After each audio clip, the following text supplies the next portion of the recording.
കായംകുളത്ത് നഗര ജനകീയ ആരോഗ്യ കേന്ദ്രത്തിന്റെ കെട്ടിടം ഉദ്ഘാടനം ചെയ്തു. ഐക്യ ജംഗ്ഷൻ വാർഡ് അയ്യങ്കോയിക്കൽ നഗറിലാണ് ജനകീയ ആരോഗ്യ കേന്ദ്രം ആരംഭിക്കുന്നത്. മന്ത്രി സജി ചെറിയാൻ ഉദ്ഘാടനം നിർവഹിച്ചു.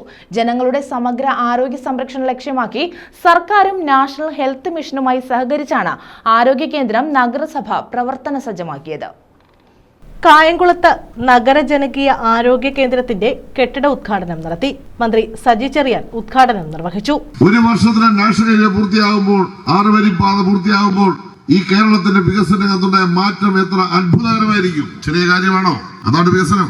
ഞാൻ ഇന്ന് കോട്ടയത്തിന്റെ മലയോര മേഖലകളിൽ സഞ്ചരിച്ചായിരുന്നു. മണിമല, കോട്ടയം മലയോര മേഖല. എത്ര മനോഹരമായ മലയോര റോഡ്, ഹൈവേ ഈ ഗവൺമെന്റ് കാലത്ത് നിർമ്മിച്ചുകൊണ്ടിരിക്കുന്നു. എത്ര നല്ല ഹൈവേ ആണ് പണിതുകൊണ്ടിരിക്കുന്നത്. തീരദേശ മേഖലയിൽ ഹൈവേ വരുന്നു. അതിന്റെ സ്ഥലമെടുപ്പ് നടന്നുകൊണ്ടിരിക്കുന്നു. ദേശീയ ജലപാത.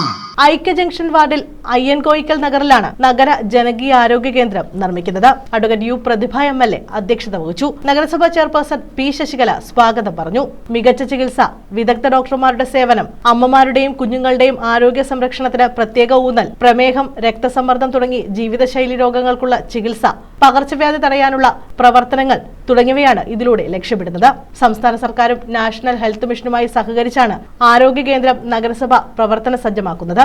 കായംകുളം നഗരസഭ vice chairman J Adarsh, standing committee ചെയർമാൻമാരായ advocate Farsana Habeeb, S Keshunath, Mayadevi, PS Sulfikar, Shamila Animon, LDF parliamentary party leader Harilal, ward councillor Navas Mundakathil, Akhilkumar, Gangadevi, Binu Ashok, Cheravally urban hospital medical officer doctor Keerthi തുടങ്ങിയവർ പങ്കെടുത്തു.